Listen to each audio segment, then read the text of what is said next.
Yeah, I'm sitting here with Matty Ice, Matthew Halaseh. Matty Ice. Did I say that? Absolutely, right? Okay. yeah. You sure did. Yeah, and he is the owner, CEO, founder of H2Pro. Can you tell us a little bit about your business and what you do? Yeah, absolutely. So, H2Pro was started in March 2019, and yeah, I was originally just going to do water heaters because I was like, man, I could make really good amount of money, and they're easy. I like doing them. I like sweating pipe. Plumbing and HVAC is what the main scope of the business is. I will say, I mean, I do quite a few other things too. I have a really good general knowledge of electrical as well, like outlets, can lights, stuff like that I can do. And I don't know, anything that people want, like bathroom remodels, shower valves, I don't know, pot fillers, anything to like a kitchen faucet, sink, to full-on air conditioning, furnace and air conditioning installs, or water heater, tankless water heater, stuff like that. So. Now a word from our sponsors. Planet Duct offers astronomical air duct cleaning with the most powerful vacuum trucks in Colorado. They have taken air duct cleaning to a new intergalactic level that is far more powerful and proactive than any on the market in El Paso County or Southern Colorado. Reach out to Planet Duct for any of your air duct cleaning needs. Power Tool Safe is revolutionizing tool tracking and protection for everybody. With Power Tool Safe, you can protect the equipment that keeps your business running. Go to powertoolsafe.com and start your new account now and register up to $10,000 in tools for free. Recon Marketing is the fastest growing social media agency in Colorado. Recon focuses on becoming an extension of your business while providing social media management, review management, and digital marketing. Recon Marketing, putting you on the radar. Sheath Underwear has a pouch for the boys. It is everyday underwear for every man. 100% money back on the first pair if you don't like it. Visit sheathunderwear.com and enter the code COSBP20 to get 20% off your order.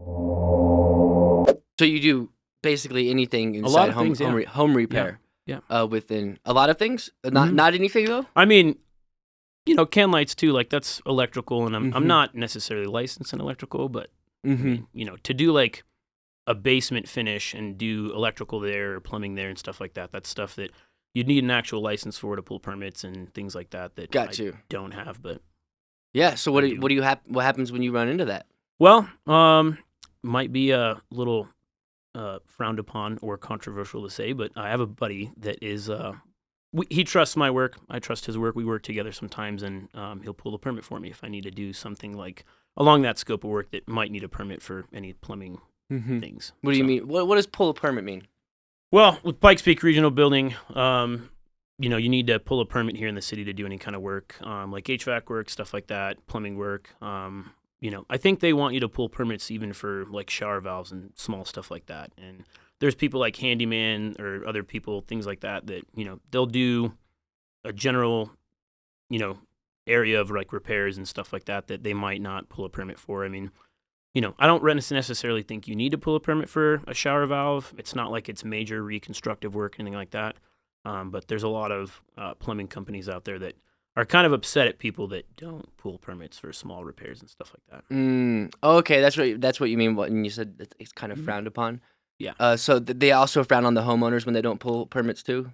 I don't know. I mean, I feel like one guy I talked to said that it was like they're taking work from the plumbers and stuff like that. And I mean, I agree to a certain extent. I mean, I would like to get my plumbing license. I hope that could be something I do in the future. But to get you did plumbing in one of the minivans, not the minivans, the camper vans. The camper van, yeah. Yeah, for Living Vans. Shout out Living Vans. Yeah, AKA the plumber right here. Right. For No, so to get your plumbing license, you need like I think it's 8,000 hours underneath the master plumber. So it's and you got to do it in steps. So after 2 years, you can take your residential plumbing license, and then 2 years after that, you can take your journeyman plumber's license, and then a year after that, you can take your master. So okay, I just don't feel like working for somebody for 5 years to go get my license.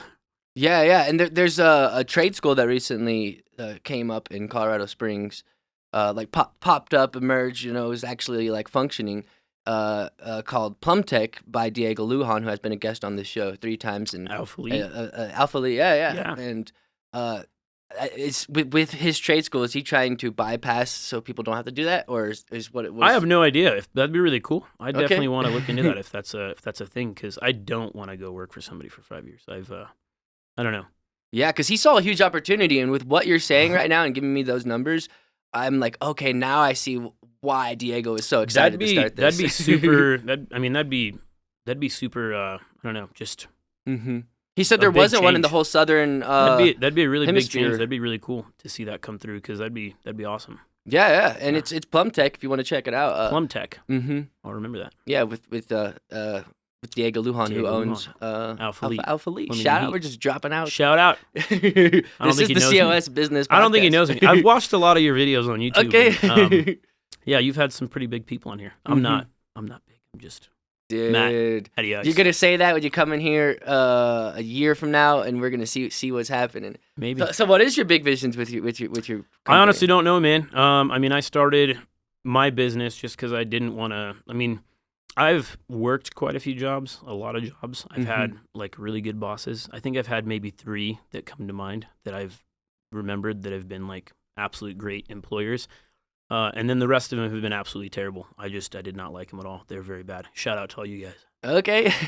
They shouldn't have been in the position they were in. They probably don't know who they are, but no, it's just, I mean, I don't know. I think, I mean, I made a lot of money working for some of these companies. Like one company in particular, I did a lot of work for. I made really good money, but I don't know. I think for me, when I started, I think I watched a video too with Marcus on the podcast, and he was saying how it's not about the money for him. And I resonate with that because I'm like, yeah, it's not really about the money for me. I was making like 80, 90, almost 100K with this company doing work and working like 67 hours a week though. And like I look at the trade-off and it's like, didn't like it. I have a wife and 2 kids at home and love them a whole lot. And I was like, yeah, it's not about the money for me. I was like, if I can make even half of what I'm making now and just be able to be the one to call the shots and have the freedom to do what I want when I want and take the jobs I want, turn down the jobs I don't want. That's honestly when I started it, I was just going to do water heaters. And I was like, man, if I can go do like 5 water heaters a week, even if I did all 5 in like one day or whatever, if I just had 1 a week, even, something like that, I would just be able to make my own schedule, kind of be able to still make a really good amount of money, but still be able to put my family first. Do you know the market size of how many water coolers are needed in Colorado Springs a day? Water heaters? No, I do not. It's probably a lot. Yeah, because you got to imagine, like, even if it's just like 1% of however many homes, that's a lot of numbers. Yeah. Yep. There was a guy, too, I knew from one of the inspectors from Pikes Peak Regional Building that started his own business, and he just did water heaters. That's all he did. And I think he was a mechanical guy, so he had his mechanical license. Up until recently, they changed some of the code for that. I don't know who they are, but DORA, Department of whoever they are, decided that master plumbers were the only ones allowed to put in water heaters now. I mean, we can still, as HVAC contractors, I can still put in a tankless water heater because it's considered a combination boiler. So, I mean, we just talked about that on an episode that's being released on July 14th. Because we had Polar. It's just interesting. And then there's a lot of gray area, too, around regional. It's like, I mean, I don't know how they'd feel about me talking about all this, but it's just, like as a homeowner, you can pull whatever permit you want. If you replace your own water heater, you can pull a permit for it as a homeowner, and they'll come in and, interesting. If there's something wrong, they're a lot more lenient towards homeowners just because, I mean. Because it's America? Well, I mean, I don't think that's the reason. I think it's because they expect contractors to know, hey, this is supposed to be installed like this. So if they come over and looked at yours and like, hey, man, you need, X, Y, and Z to fix on this install, and you'll pass. You'll be good. For contractors, it's a little different. They're a little bit more like, why don't you guys know your stuff? What are you doing? So makes sense. Yeah. Yeah. Yeah, sweet, dude. So what made you want to stop doing just water heaters only? Well, when the new thing was being enforced that only master plumbers could do water heaters. I went and tested and got my master mechanical A license, and I just decided, I was like, well, if I can't just do water heaters, I guess I'll just do everything. So, yeah. And I kind of have a good insight of your timeline here. You're talking about you were doing that one job and it wasn't really fulfilling. Even it wasn't really about the money. You said you started the business in 2019, but so you kind of left it for a little bit to do another job? I was dragging my feet quite a bit. Okay. So I took the test, and I mean, Brian's been such a big inspiration in my life too with what he's done with his business. And I mean, even, doing the axe throwing thing. And then when COVID happened, like he didn't stop, like you can't, obviously you're not essential throwing axes, which, he started a few other businesses and just tried to stay busy and did what he could. And then living vans came from that. And that was a big part of my life too. When I left the job I was at, I didn't really have a ton of work. I was like relying on the Lord to bring jobs in here and there. And I mean, there was never a time I had to like, dip into savings or, do anything crazy like that, or like didn't have any money or stressed about that. But jobs just weren't coming in as consistently as I'd like. It was like there's a week goes by and then like maybe another week or half a week and then I land a job, or like 2 weeks go by and then I land a job. But it made up for the time I didn't have any work. So all the money from the beginning of when I was out on my own, just went to like paying bills, and like everything went to paying bills. Actually, I didn't really have much money to put aside. And then there was a company that I reached out to while I was with the other company. I was looking to get out, and they weren't ready to hire someone yet. So they weren't looking to hire somebody quite yet. They were having somebody move out. They were like having a tech leave. So there was this little off period where I left the big company. I was kind of on my own, just doing my own thing. I made a lot more money that first week doing my own thing than I did with the other guys, and I worked a whole lot less. So I was like, man, maybe I should just keep doing this.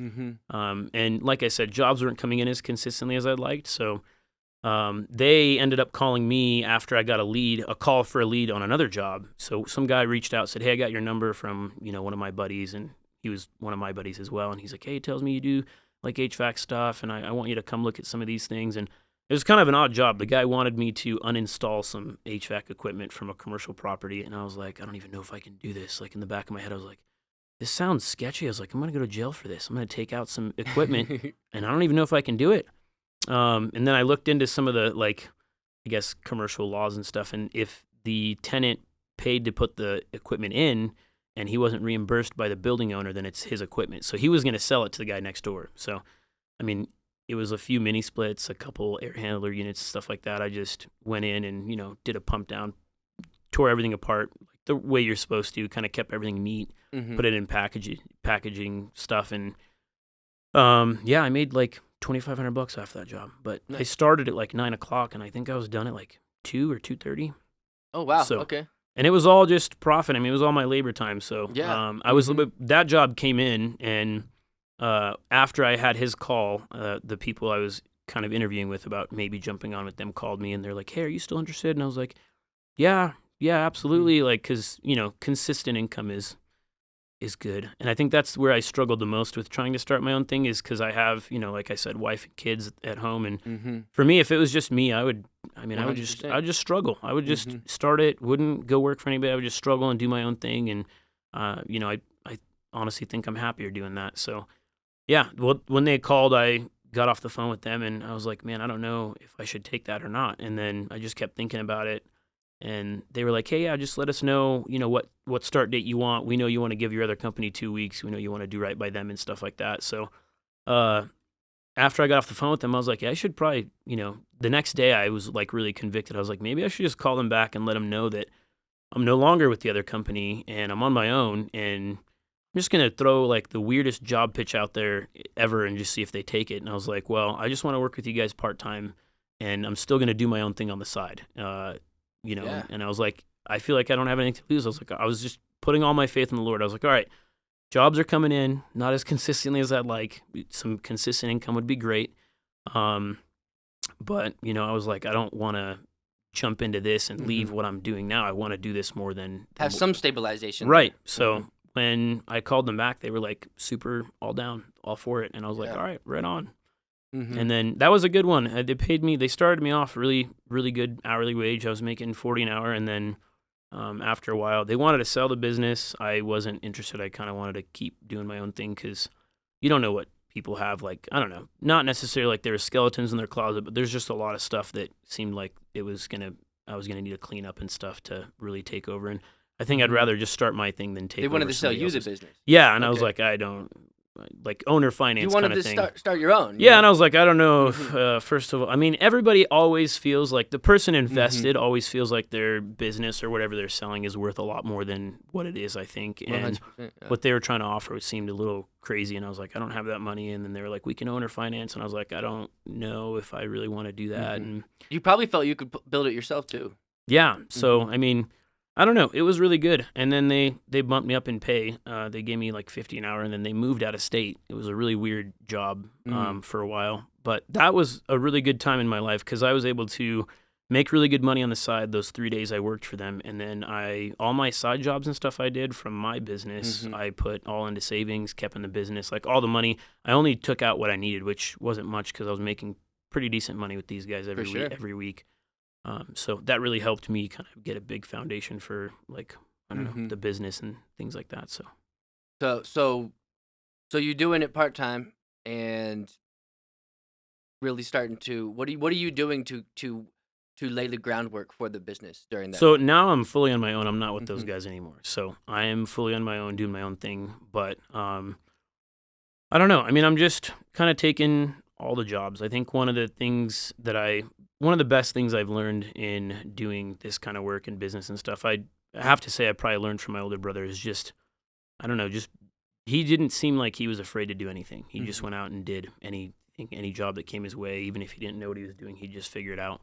And I mean, I've had some customers call too and like ask if I've done this before or that, and I'm like, no, I haven't, but you know, I'd be willing to figure it out if you want me Mhm. to take a shot at it. I will, and you know, just kind of figure that out. So, I guess just I don't know, making good connections too, finding good people, and word of mouth. Honestly, I haven't made any business cards yet or anything like that. Don't have a Don't website. even.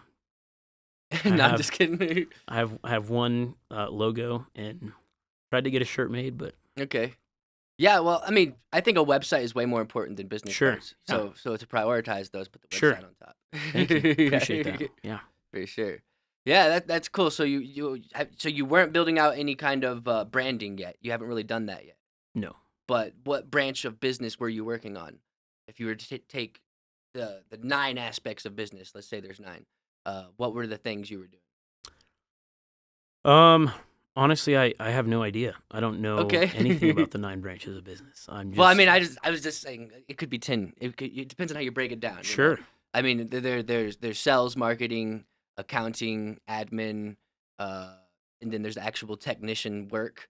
How are you getting the people to know about your business and know that this is what you do? Just having a reputation. Yeah, honestly, it's just been word of mouth, Okay. and I don't know. I mean, kind of working on everything all at once. I don't know. I think it's funny. I've never heard the title I gave myself for my business, and they're all made up titles, right? Like CEO Oh stuff like yeah. that. But I don't know where it came to me, but Chief Executive Master of Operations. I just wanted to be like I do everything. I'm like, okay, well, I Mm-hmm. need to do.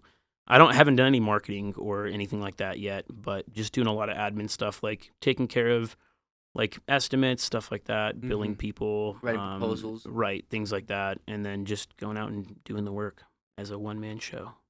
Mm-hmm. Some would say I have a job, not a business, but it's Oh fine. yeah, because you're working in your business, not on Right. your business. Mm-hmm. A lot of people say that. That's a very common thing.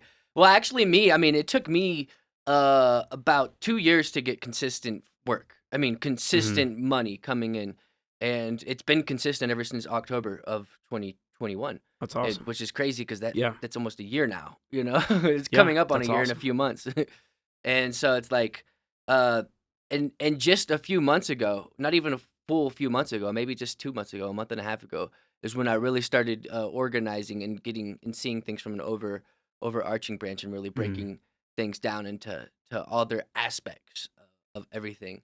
And I could tell you um, how many days since the last time I contacted uh, my first client. I could tell you not my first client, but one of my first clients.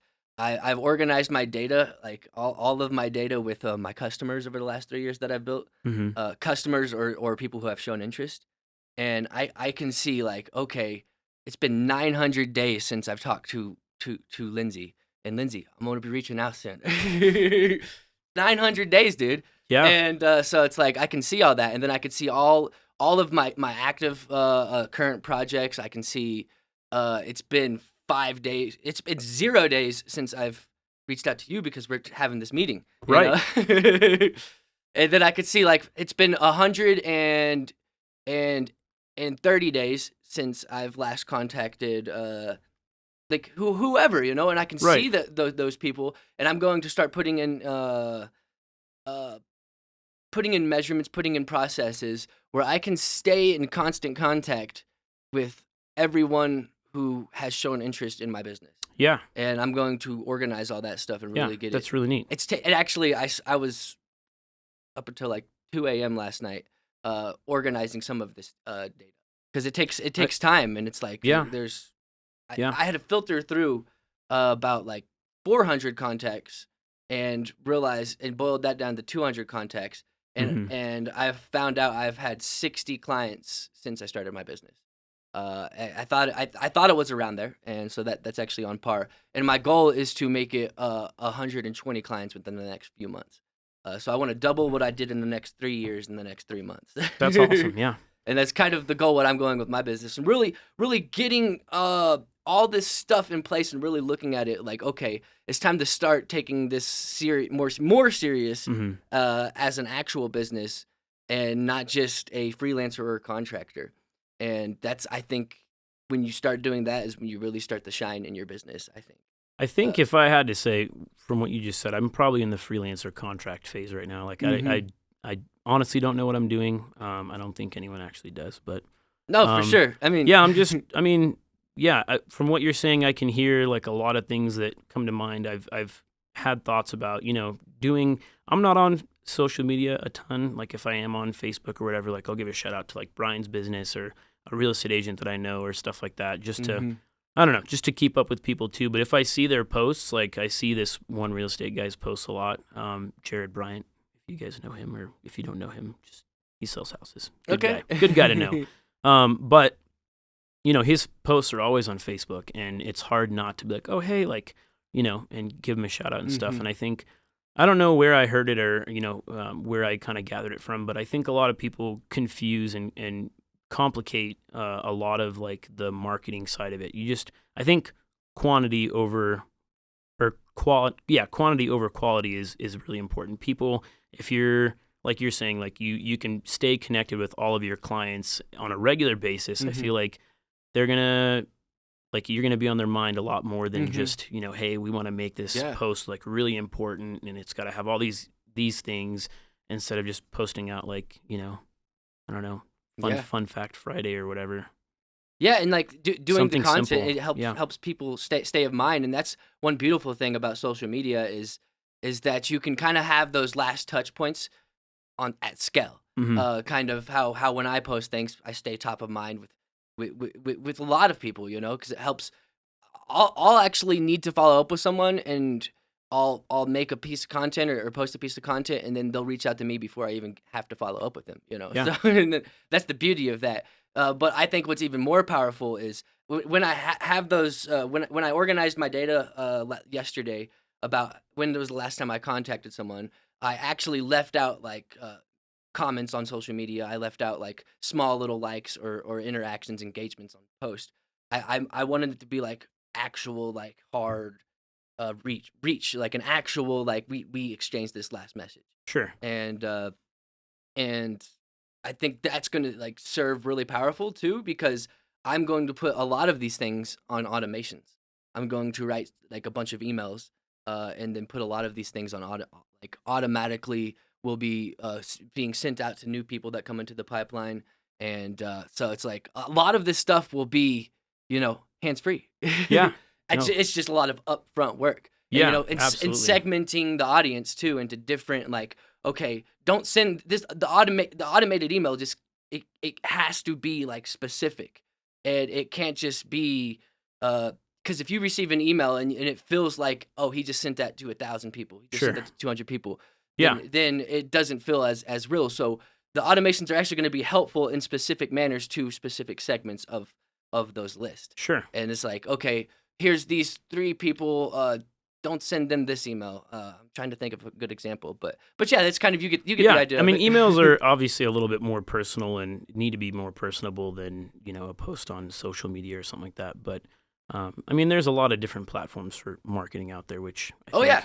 a lot of people should be taking advantage of. I Mhm. myself am not. I starting to, but very slowly. So yeah, Yeah, I like the whole email thing, and I've been really diving into it the last couple weeks because I actually want to be like a master email marketer, and I want to mix it with video, and I'm actually building a package for that sure, within Vehement Visuals. that's really cool. A video, and that thing we started.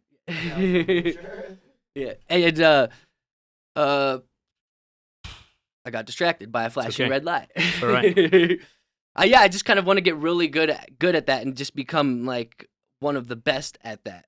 Mhm. And the reason why I like that strategy and that approach is because it can save you lots of time and allow things to be working in the background and bringing you money while you're doing other things in your business. Sure. You're focusing on other Yeah. things, and automation in every aspect is what I'm wanting to focus on. By the time I'm 31, I want to have 80% of my life automated.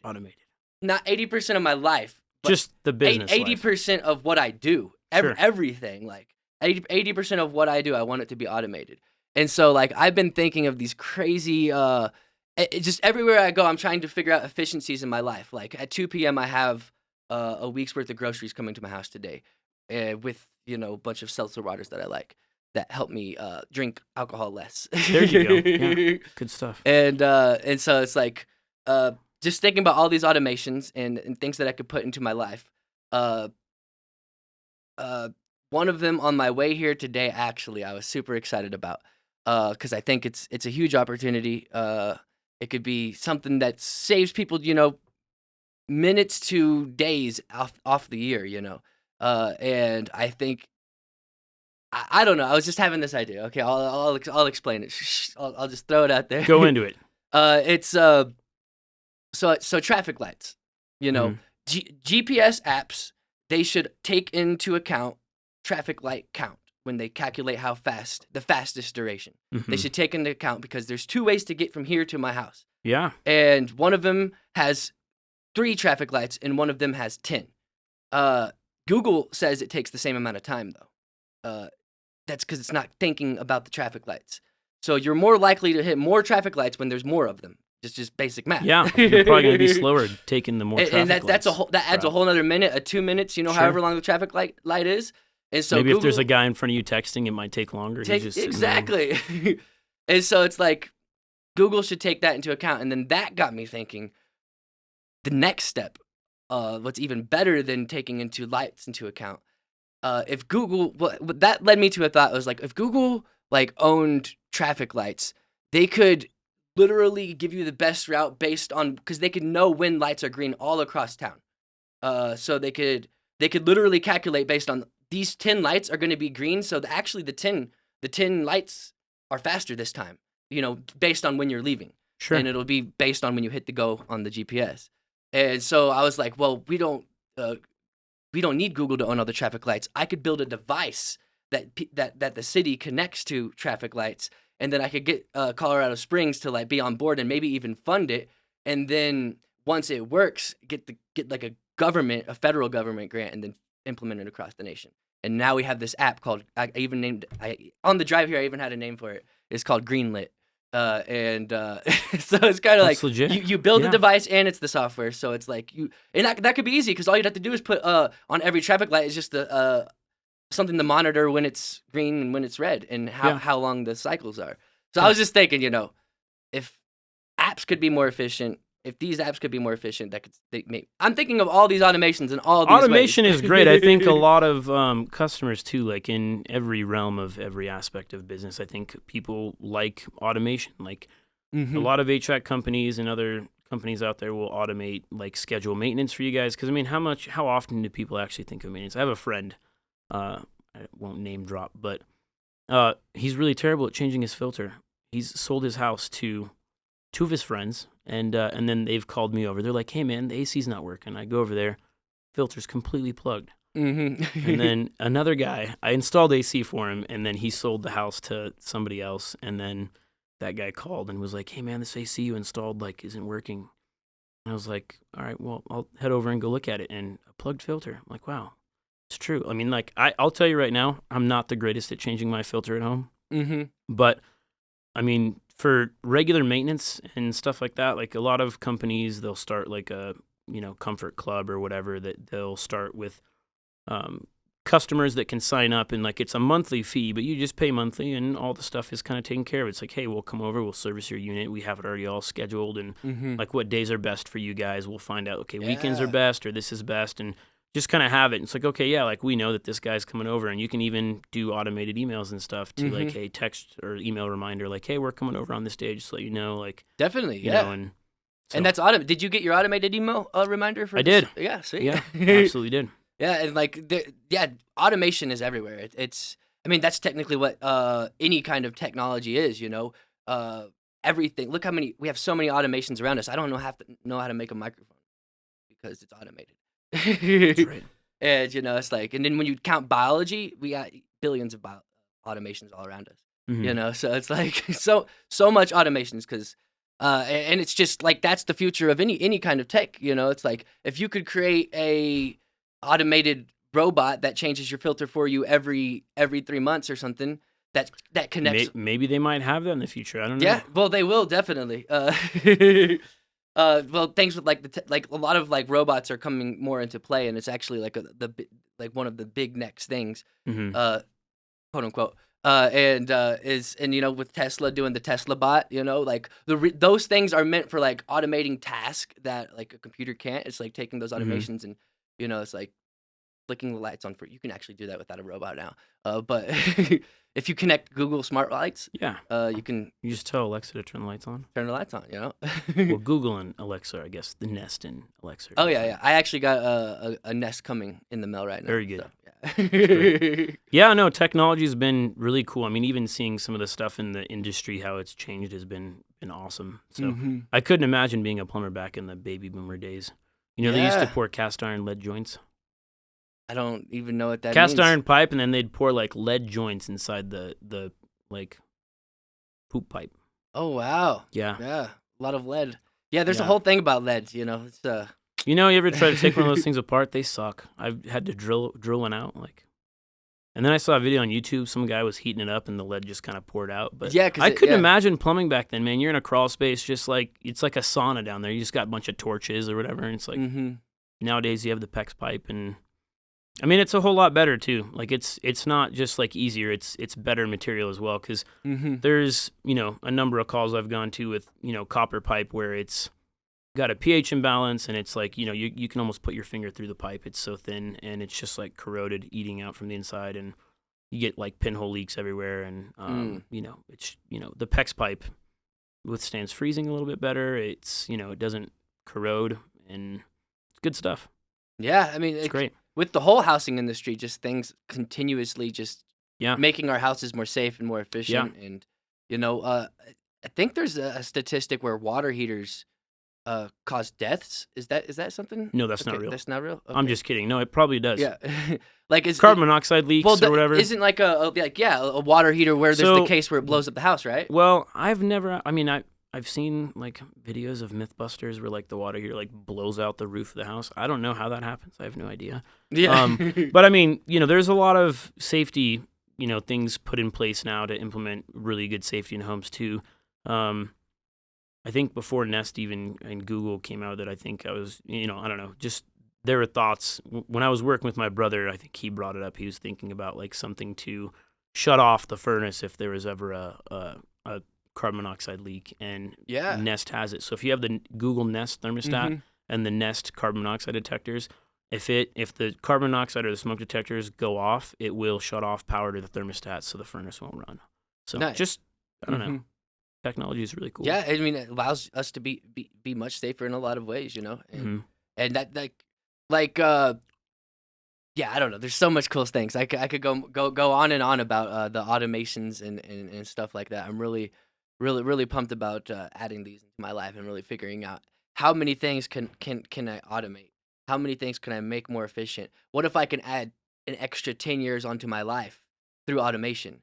And when I say add an extra 10 years onto my life, I mean not going past 10 years past the date that I'm destined to die on, but adding taking these things out of my life and adding 10 years before that destined date is, you know? Sure, yeah. And Or, a I mean, lot- even if you can free up your time and automate stuff like, you know, so you can do other things with your time that are more valuable or that Exactly. you want to pour into. So. And that just allows me, when I add these automations in, it allows me to work on more higher level problems.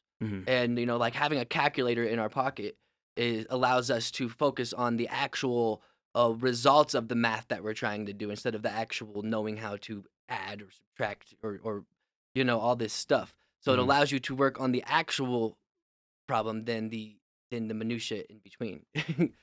And so that just gets me excited about all that stuff. So yeah, so with your business, how long have you been full time with it?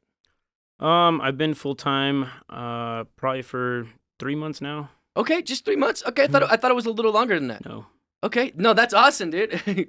So it's been around, and you kind of that makes sense. It's perfect sense exactly where you're at right now, because 3 months in, you know, going full time, that's like, you know, a lot of the foundation. You're in the process of building a lot of foundation. Although you have built some of those steps, maybe the steps got eroded, you know, over the last couple of years. Maybe you had to rebuild some steps, just because you said you started in 2019, and maybe kind of building the foundation as the part-time that was kind of helping you out. Yeah, I mean, with doing part-time work or even working with the company I was working with and then having my test and just kind of dragging my feet, not necessarily that it was like a false sense of security, but just having money coming in was like, oh, it's cool. Like I just, you know, I drug my feet a lot and I'm like, why am I doing this? And I don't know. I feel like in some instances too, like a lot of those connections, like at those jobs, like where, you know, there was just a moment where it was like, okay, like, you know, this is going to end or whatever. And when the end actually came, it's like, it was good because it put a fire under my butt to actually do more for just myself instead of,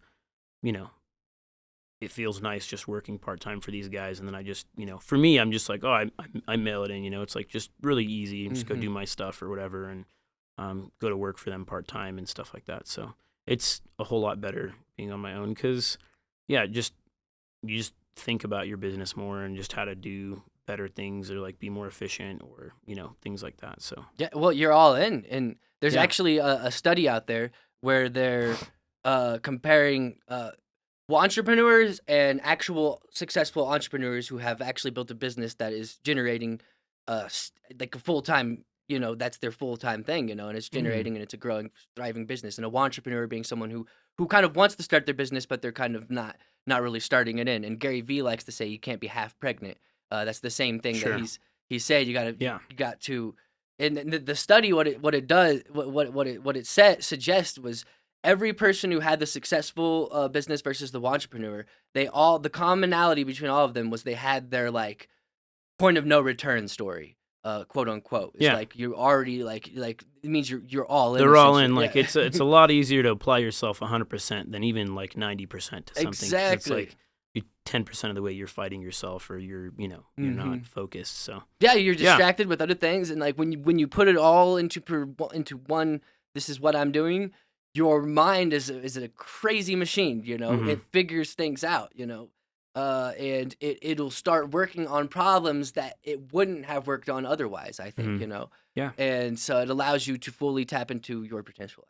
And, you know, it can work, you know, some people, you know, I'm sure there's some stories out there, you know, where people are, you know, doing it part-time, and maybe you doing it part-time while also doing, you know, the business, doing a part-time job while also doing the business part-time, that maybe have allowed you to build like, a kind of awareness to let people know, hey, Matt does this. Yeah.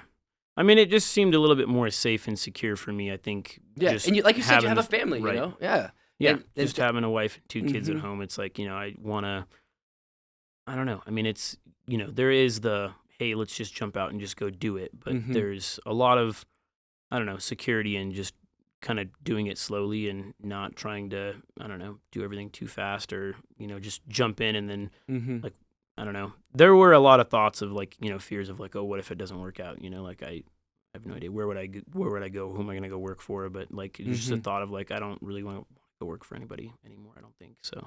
Yeah. And it makes perfect sense, you know, because you'll hold yourself back, you know, if you don't really, push, go do that actual leap of faith. You know, you gotta have that leap of faith into what can happen, and things will work out. And you know, like, yeah, I don't know, like you could say it's like maybe you're not maybe it's not because you're doing it part time, but you want to have everything put in place first. And some people do that. Some people go to college and get an MBA before they start a business, you know, or get hired by a company and work as a kind of entrepreneur, which is like an entrepreneur inside of a company. And you know, it's like, you know, people do that, you know, and so it's like, you know, preparedness comes in many forms. Yeah. Yeah. So I don't know. I just love business, and I love, this is a business podcast, and it's like, let's talk business, you know. Sure. So where do you, so you're 3 months in, what are your plans to continue growth? Kind of just keep going? Honestly, yeah. I mean, just year after year, I think just going through the rest of this year, I'm just going to see how it goes. And then, I mean, yeah, I like the freedom more than anything of just being able to, you know, if I need to take a day off just to hang out with the family, like you know, I'll do it. So don't have to ask anybody. That's what I feel like I think that's like the thing I like the most about it. You know, just being able to put my family first, spend more time with the kids and the wife and stuff like that. So, honestly, right now, I have no idea where I'm going to be. So just going to commit, figure it out. Yeah. So, you know, it's funny. While you're saying that, I was thinking, I think you booked this podcast more than 3 months ago. I did. Yeah. Yeah, that's cool. Yeah, I think we were riding up to an event with Brian. Yeah. And you were in the van. You're like, dude, we should put you on the podcast. And I was like, right. Yeah, let's get it going. Yeah, and you were telling me you really want to go. You really want to take that leap of faith, and I'm happy to hear that, man. Yeah. Yep. Yeah. Because I think at that time I might have been with that other company still. Yeah. I don't know where I was at, actually, if I was on my own, just about to start with them, or if I was still doing that thing on the, like, working for them 3 days a week and then still doing my thing on the side. But yeah. I mean, yeah, it was cool. It's about 3 months, you know. Maybe it was conjunction with the time, you know. And yeah, so what would you say would be your biggest struggles with business right now? What would you say would be your weakest point? I think just trying to figure out how to handle everything. I mean, I can book up my schedule pretty full, and then trying to just figure out how to do it all. I mean, there have been times when I get a few jobs coming in, I go do them, and then it just takes me forever to build a customer. It takes me, it takes a while for me to get an estimate out or whatever. Like, I have like 100 different things I need to do at one time, and I'm like, I just need to like sit down and just do it, you know. And then you get 200 more once you finish those. Yeah, 100. I'll find myself like late at night, early in the morning, just like staying up and just doing an estimate, and then like I won't send it out that night. I'll just send it out in the morning or whatever. You can also schedule it that night to be sent in the morning. I didn't know you could schedule it. See, automation. Yes. Yeah. So I don't know. That way, while you're sleeping, 3 emails getting sent out. Yeah. The biggest thing I think is just, I don't know, trying to figure out how to do it all, and like in what order or how efficiently to do it all the best way. So that'd probably be the biggest.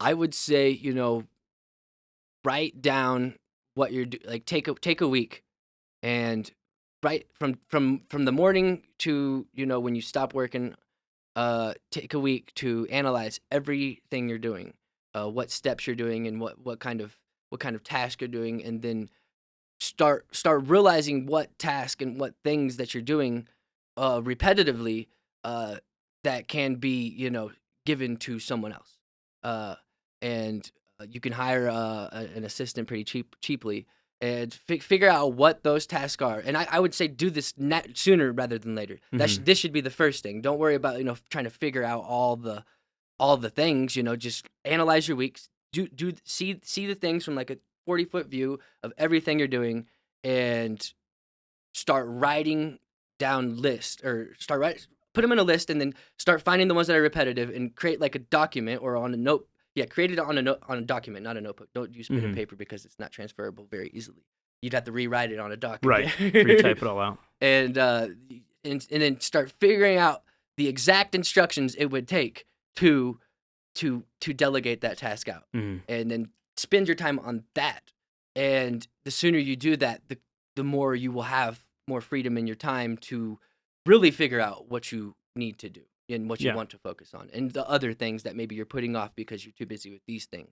And yeah, that's what I would say, because I wish I would have done that. And I know that's so cliche. Every business owner says they wish they would have done that sooner. And they've been telling me that for 2 years now on this podcast. And so that's what I would say. Do Okay. focus on that. And that's my Right on. advice. No, I Take however appreciate you it, want. But yeah, so yeah, is there anything else you'd like to let people know or promote or yeah, about your business, or what people can, how people maybe could help you if they're listening? I don't know. I mean, just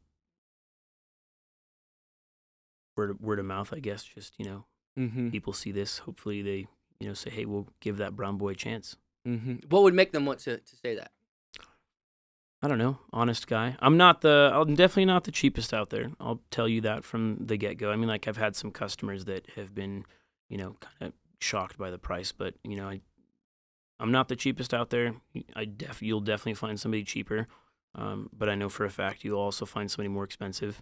I feel like I'm pretty fairly priced for what I offer. I mean, I do good work. I'm proud of my work. I always back it up and guarantee it, warranty it, stuff like that. So, yeah, I like what I do. I'm not doing it because I'm bored. I'm obviously doing it because I'm trying to build a business and support a family. So, yeah, people are watching. If they want to give me some work, great. If not, no worries. Yeah. There's a lot of other people out there. No, for sure. Yeah, there are probably some on this podcast, so go listen to a bunch of the episodes to find them. Just kidding. But yeah, I mean, there's definitely a right fit, and there's abundance, obviously, Sure. for everyone. Like we were saying, there's 1% of all the homes you still wouldn't be able to handle all that work. Yeah, I mean, and I think one of the coolest things I've seen in business, I think from Brian himself, I think he's a great employer, and I don't know how I'd be as an employer, but just finding the guys that, it's, hey, I don't know, it's not like we're competition, like it's just, helping each other out. Like, I think that's great. And yeah, I think that's a important part of business, like people just overlook. There's a lot of work out there in this city. I mean, even recently talking to some other contractors and stuff, customers are just happy that somebody calls them back right now. I don't know how that's even a thing, because there's a lot of work. There's a lot of people that, there's a ton of work for everybody. So, and this place is growing like crazy still. So, Oh yeah. Yeah. Yeah, they say the fortune's in the follow up. Yeah. I mean, for instance, I mean, to kind of clear that up a little bit more, like I have like maybe 10 real estate agents I know off the top of my head I can name to you right now. And it's not like I'm going to refer one over the other, but why can't I just refer all of them to you? Like, I don't know. I mean, just trying to help people out in business. It's something like you don't see very often. And I think one of the things I've noticed and kind of picked up on with Brian is like he seems like, and I don't know, he might get it from other people too that influence him, like, Marcus or any of you other guys that just seem like you guys want to see the other person succeed. And it's like, that brings you satisfaction alone, not just like hey, I want to be the only guy out here. I want to be the biggest company. I definitely don't feel like I want to be the biggest company with what I'm doing. I don't even, like, right now, I honestly don't have plans to even hire somebody yet or even know if I will.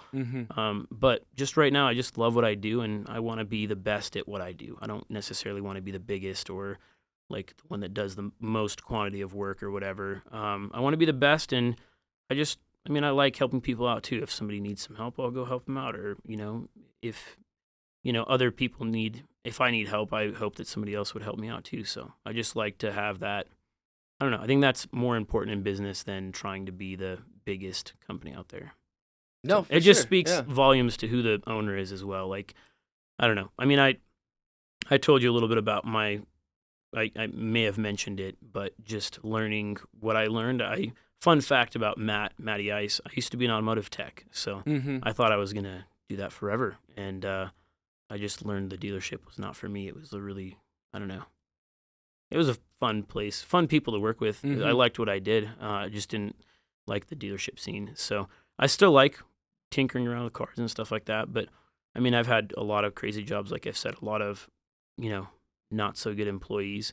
And yeah, I learned everything I learned from my older brother, and he taught me everything I know. I make sure to say he taught me everything I know, and not that he taught me everything he knows, because even to this day, like, I'll go help him out with jobs and stuff. Like, if, he needs an extra hand, or like he's short a guy, like, I'll go help him out, or, and I find myself when I go help him out, I'm always learning something new. It's like there's like his knowledge is like infinite. You know, it's like, I don't know. He just knows a ton. He's like the smartest guy I know with HVAC and plumbing and everything else. Like he just, like I said, I think one of the best things I learned from him was just trying to figure it out on your own. You know, I mean, I don't know how to do this, but I'd be willing to take a crack at it and figure it out. You know, and I think that's how you learn.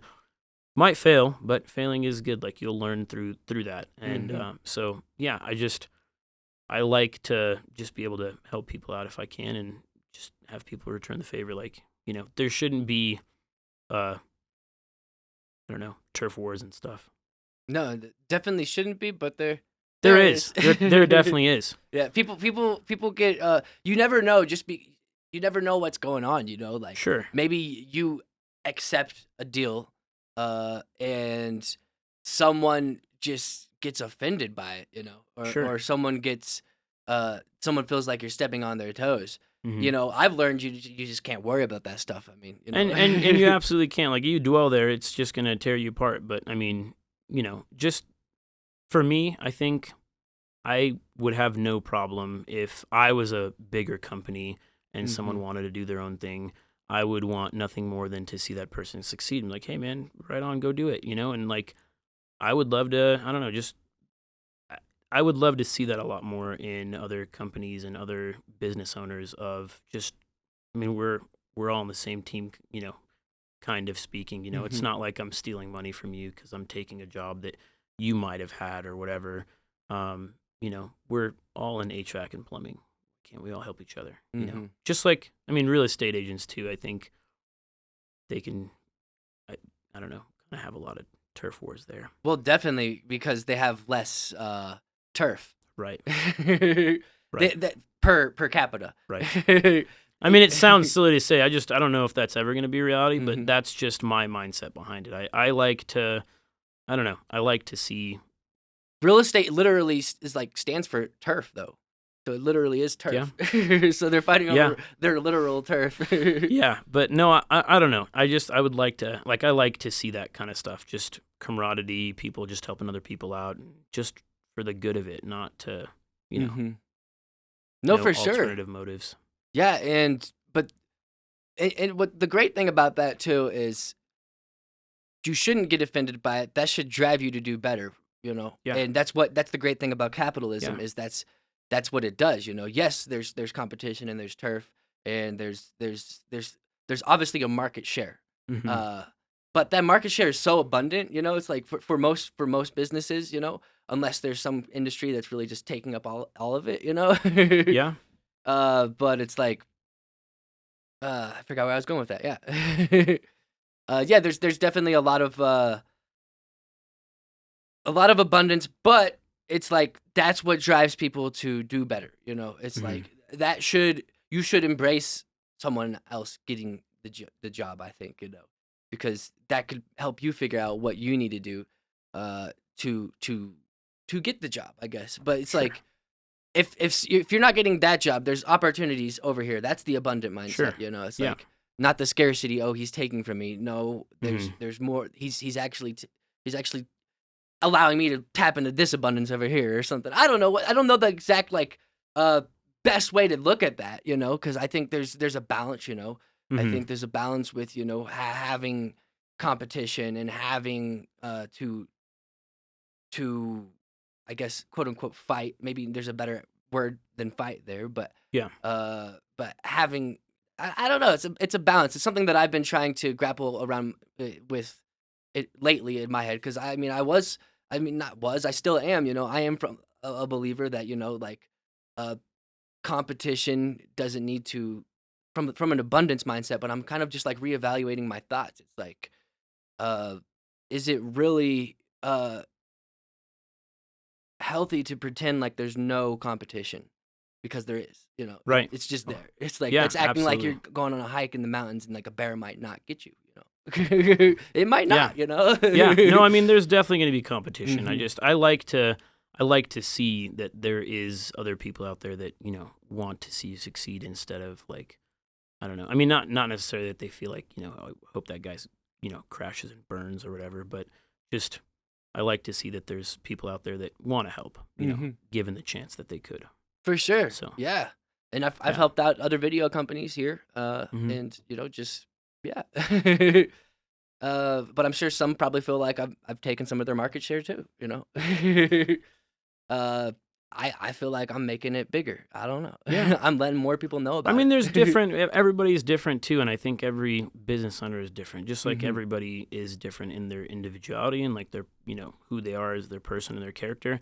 I feel like there's a lot of different ideas of how to run a business, of how to do different things, and like one guy might have really good ideas that might work for his business, and another guy has different ideas that might work just for his business, and it's all different. But I think it's good to have the diversity and the separate businesses. But I think it's also important to have, some camaraderie there too of like, hey, like that's really cool that guy's doing his own thing and, Mhm. so Well, not necessarily yeah. that they have to give you work or whatever, but Mhm. just like encouraging them or like, hey, like that's really cool you're doing that or, hope it works out, like whatever. I got you. Yeah, yeah. Just something Being like that. happy for them, Yeah. and like if someone Yeah. has success, I'm And usually instead- happy for them. Yeah. Instead of like, you're my competition and like whatever, it's like, okay, well, I don't know. I'm one guy, not really Mhm. competition. Yeah, for sure. Maybe your competition to the other one guys. Maybe. But yeah, did you know that 90, like not 90, but like the majority of small business, I'm not gonna put a number on it because I don't know. The majority of small business, the amount of employees they have are 1 to 2. Because Yeah. that's just like most people don't expand out of that. Yeah. And so like, for a lot of people, they don't want to, or they don't. That's not what their vision is. So. And I honestly don't know what my vision is. Honestly, I think Mhm. I would probably right now I could say I feel really comfortable just being like the 1, maybe 2 guy kind of Mhm. thing. So just need some help if I need it. Hire on some help if I need it for the day or whatever. But Well, I think you should definitely like if you need it or not. But I think one thing you should definitely do is hire on some kind of assistant that not doing the technician work, yeah, but doing all the other work. Yeah. Because that could help. Yeah. That will help you feel relaxed. absolutely. Because as you know, probably just in the last 3 months, it can get pretty stressful. Yeah. Having to handle a lot of, especially it sounds like you've been pretty busy, so Mhm. so having to handle all that stuff on top of not having everything put in place yet because you're only 3 months in. So Right. So Yeah. man, that's good, man. This has been a great conversation. I know we're over an hour because those things have turned on twice. Okay. And so I like to keep it around an hour. If maybe one of these days, if I feel like it, maybe I'll go 2 3 There you hours, go. But I don't know I- if I could do it. I like to keep it around an hour. I don't want to hold you hostage here for another hour. But yeah. So where can people find you at? Not on the internet. No. Not on the internet. I did make a Facebook page, but yeah, my number's on the Facebook page too. If anybody needs any work, you can look up H2Pro and yeah, or just wait till word of mouth catches up. I don't know. Yeah. There you go. Yeah. Okay. Sweet, man. Well, this has been the COS Business Podcast, and we'll see you guys on the next one.